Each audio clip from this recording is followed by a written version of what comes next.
سمندر ہیں آپس میں ملتے ہیں، دونوں کے درمیان ایک برزخ ہے جو ان دونوں کو شامل نہیں کیے ہوئے۔ تم اللہ کی کن کن نعمتوں کو جھٹلاؤ گے؟ آگے ارشاد ہے کہ انہی دونوں سمندر کے ملن والی جگہ سے موتی اور روبی جیسے قیمتی پتھر نکلتے ہیں۔ تم اللہ کی کن کن نعمتوں کو جھٹلاؤ گے؟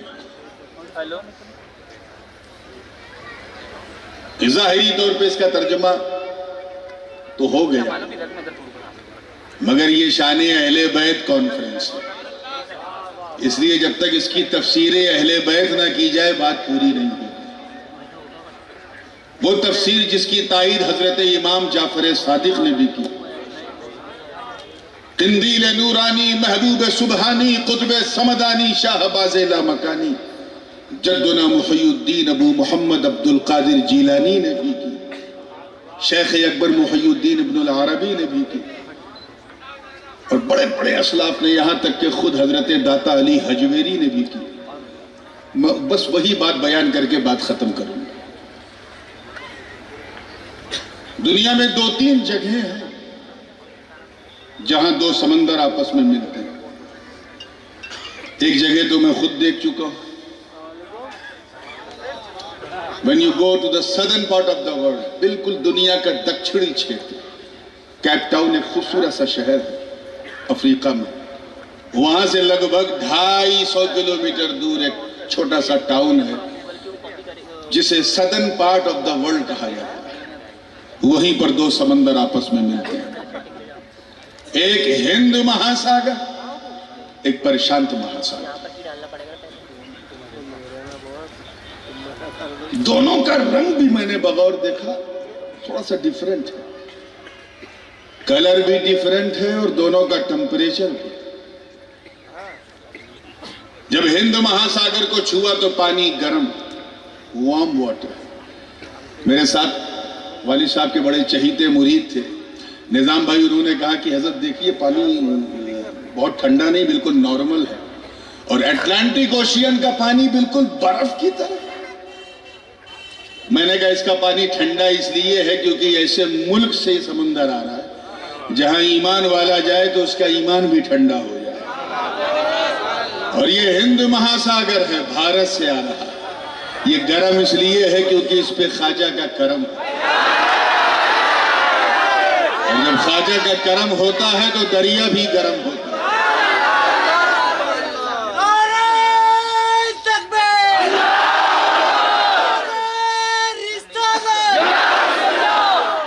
بہت تیزی کے ساتھ، بالکل سمے نہیں ہے، بتانے کا مطلب صرف یہ ہے کہ دو سمندر مل رہے ہیں، دونوں کا نیچر الگ، سوبھاؤ الگ، کلر الگ، ٹمپریچر الگ، تاپمان الگ، مزاج الگ۔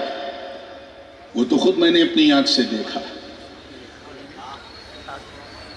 اب وہاں جو برزخ ہے وہاں کیا کیا نکل رہا ہے وہ تو نہیں دیکھا ہے، لیکن آؤ یہ سمجھنے کی کوشش کرو کہ ایک سمندر بالکل الگ ہے، دوسرا سمندر بالکل الگ۔ ائمہ اہل بیت اس کی تفسیر کرتے ہیں، اور خود امام جلال الدین سیوطی نے بھی اتقان میں قیلہ ہی کہہ کے، لیکن اس کو درج کیا ہے کہ ایسا بھی کہا جاتا ہے۔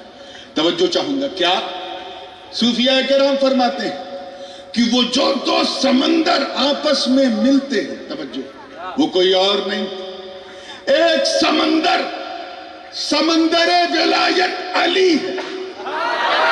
جو کرسی والوں ذرا تم بھی بول لو، ایک سمندر، سمندر ولایت کون؟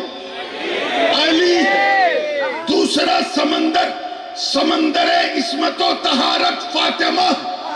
دونوں کے بیچ میں جو برزخ ہے وہ برزخ پاک مصطفیٰ ہے، اور جب دونوں مل گئے تو حسن موتی بن کے چمکا، حسین مرکز بن کے چمکا۔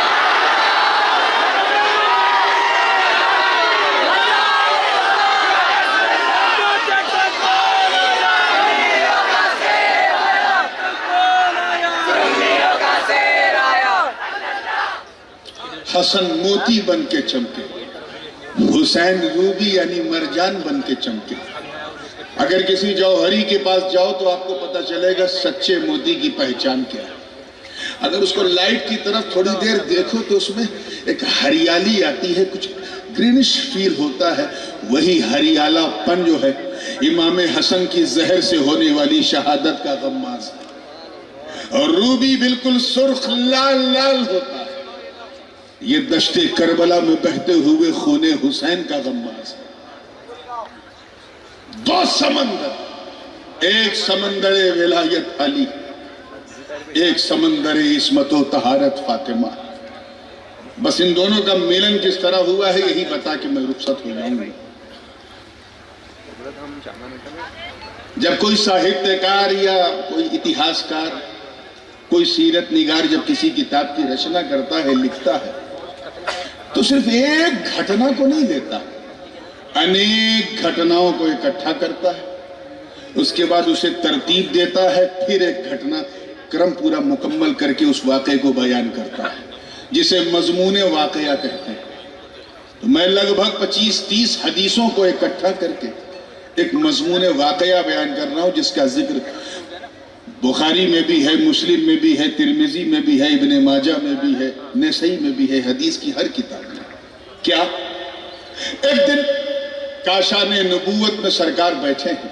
یہ واقعہ بدر کے بعد اور احد سے پہلے کا, اس درمیان میں بین الغزوتین ہے.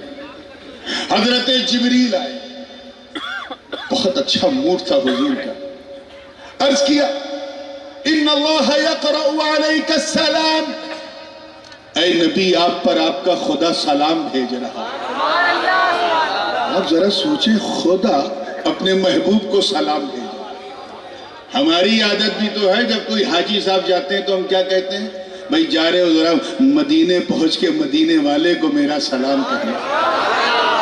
حاجی سے کہتے ہو کہ نہیں کہتے؟ کچھ ایسے اساماجک تتو ہیں جب ایسا سلام سنتے ہیں تو ناک بھاؤں اوپر نیچے کرتی ہے.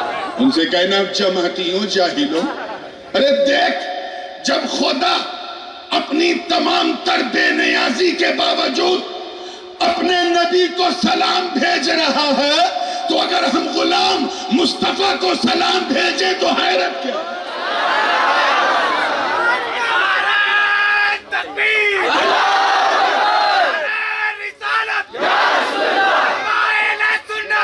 اس کے بعد کیا ہوا؟ سرکار نے فرمایا لما اتیت یا روح القدس, کیسے آنا ہوا؟ عرض کیا حضور بڑی اچھی خبر لایا ہوں. توجہ, بڑی اچھی خبر لایا ہوں. کیا؟ عرض کیا ان اللہ زوج علی مع فاطمہ, اللہ نے علی کا لگن فاطمہ سے کر دیا. حالانکہ ایک روایت میں ہے ان اللہ اصطفى علی لفاطمہ, اللہ نے علی کو فاطمہ کے لیے, فاطمہ کو علی کے لیے چن لیا. لیکن جو قوی روایت ہے وہ یہ ہے کہ اللہ نے علی کی شادی فاطمہ سے کر دی. حضور کو حیرت ہوئی, کر دی؟ فاطمہ کا بابا میں ہوں, میں اس کا ولی ہوں, وصی ہوں, کر دی؟ کہاں کی؟ تو دو الگ الگ روایت ہیں. جامع ترمذی میں ہے فی السماوات السبع, 7ویں آسمان پہ کی, اور ایک روایت ہے 4تھے آسمان کی بھی, 7ویں آسمان پہ کی. عزیزان ملت, حضور کو یہ سن کے حیرت نہیں ہوئی کہ 7ویں آسمان پہ کی. وہ جانتے ہیں کہ اگر میرا خدا مجھے عالم ناسوت سے عالم ملکوت, وہاں سے عالم جبروت, وہاں سے عالم لاہوت, وہاں سے عالم ہاہوت, وہاں سے دنا فتد اللہ فکان قاب قوسین او ادنی, جب اس منزل تک بلا سکتا ہے تو اگر علی کو 7ویں آسمان پہ بلائے تو حیرت کیا.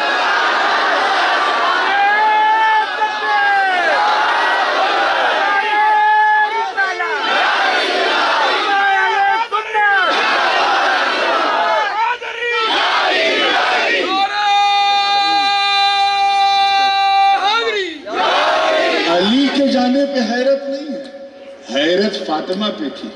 حضور کو پتا ہے کہ میری عفت ماں بیٹی فاطمہ, ارے جس کی پرچھائی بھی نہ محرم نہ دیکھیں. توجہ, اللہ کرے سمجھ میں آ جائے. جس کے دروازے کو دستک دیے بغیر جبریل کچھ کہے نہ، جس نے کبھی گھر کا آنگن نہ نانگا ہو، وہ ساتویں آسمان پہ کیسے جائے گی؟ حضور کو پورا اطمینان تھا، فاطمہ تو وہاں تھی نہیں۔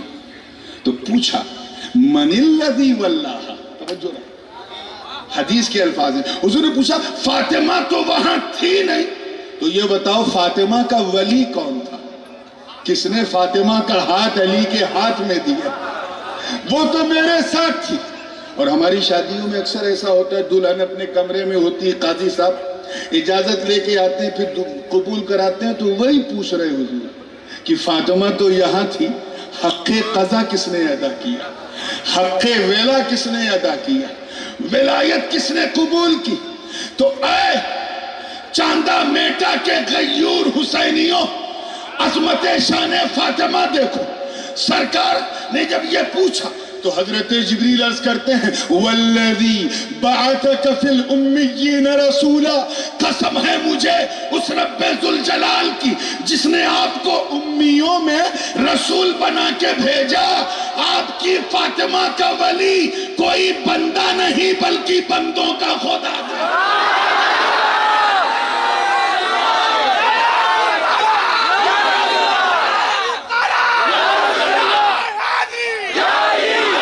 توجہ، بندوں کا خدا تھا۔ حضور مسکرائے، اللہ کا شکر ادا کیا، پھر فرمایا اچھا یہ بتاؤ من الذی خطب خطبۃ النکاح، میری سنت کس نے ادا کی؟ نکاح کا خطبہ کس نے پڑھا؟ حضرت جبریل نے سر جھکا کے عرض کیا حضور آپ کے خادم جبریل نے خطبہ دیا۔ توجہ چاہوں گا، ایک شادی تو ہم سنتے آتے ہیں جو مدینے میں ہوئی، ذرا عرشی شادی سنو، میں نے خطبہ دیا، سرکار نے فرمایا اور کیا کیا ہوا بتاؤ؟ کم مت پوچھئے، میرے ساتھی میکائیل، توجہ چاہیے، میرے ساتھی میکائیل علی کو دولہا بنا کر جنتی سیج پہ سجا کر ملائے اعلیٰ کی قدسی جماعت کی نورانی بارات کے جھرمٹ میں بٹھا کر لے کر چل رہے تھے۔ اسی دوران افق پر ایک ابر آیا، بادل آیا، بارش ہوئی، مگر اس بارش میں پانی نہیں بلکہ زمرد، یاقوت اور لولو و مرجان جیسے قیمتی پتھر گر رہے تھے۔ ایک ندا دینے والے نے ندا دی، اے لوگوں یہ رسول اللہ کی بیٹی فاطمہ کا مہر اتر رہا، یہ مہر فاطمہ اتر رہا۔ حضرت حضور نے عرض کی اب کیا کریں؟ کہ اللہ نے عرش پہ ملا دیا، آپ فرش پہ دونوں کو ملا دو۔ توجہ چاہوں گا، آپ فرش پہ دونوں کو ملا دو۔ حضور نے مسجد نبوی میں اعلان کیا، اللہ تعالیٰ نے علی اور فاطمہ کو عرش پہ ملا دیا، اب اس کا رسول ان دونوں کو فرش پہ ملا رہا، اور میں نے ملا دیا۔ کل میں نے بیٹی کے باپ ہونے کا حق ادا کیا ہے، اب میں اعلان کر رہا ہوں کہ کل آنے والے کل میں علی کے بھائی ہونے کا حق ادا کروں گا۔ کل علی کا ولیمہ، توجہ چاہوں گا، اور ولیمہ جو ہے وہ مصطفیٰ علیہ السلام کی سنت ہے۔ اس ولیمے کو ریسیپشن نہ بننے دینا، ریسیپشن ایک الگ چیز ہے، ولیمہ کہتے ہیں اعلان کو، یعنی اس بات کا اعلان کہ اب یہ لڑکا لڑکی کہیں دکھیں تو بدگمان نہ ہونا، سمجھ جانا میاں بی بی۔ اسی لیے اولم ولو بشات، حضور نے فرمایا ولیمہ ضرور کرو چاہے ایک بکری کاٹ کے کرو، لیکن اب تو خیر ولیمہ سائیڈ میں ہے، ریسیپشن ہوتا ہے۔ تو بہرحال سرکار نے فرمایا کل علی کا ولیمہ۔ اے مدینے والوں تم سب کی دعوت ہے، پورے مدینے کو حضور نے دعوت دی۔ علی سے پوچھا تمہارے پاس کچھ ہے خرچ کرنے کے لیے؟ کہا حضور ایک زیرہ ہے، یہ ذوالفقار ہے، ایک چمڑے کی زین ہے، اس کے سوا کچھ نہیں۔ سرکار نے فرمایا گھبراؤ مت، وہ بیٹی کے باپ کا فرض تھا، اب میں علی کے بھائی کا فرض میں ادا کروں، میں ہی تیرا ولی نہیں کروں۔ کچھ پیچھے منافقین بیٹھے تھے، خسور خسور خسور۔ اچھا ان کی عادت عجیب ہے، چاہے سنیوں کی مسجد ہو یا سنیوں کا جلسہ، بالکل پیچھے بیٹھتے ہیں، خسور خسور خسور۔ وہ دیکھو مسلمانوں کے نبی کو دیکھو،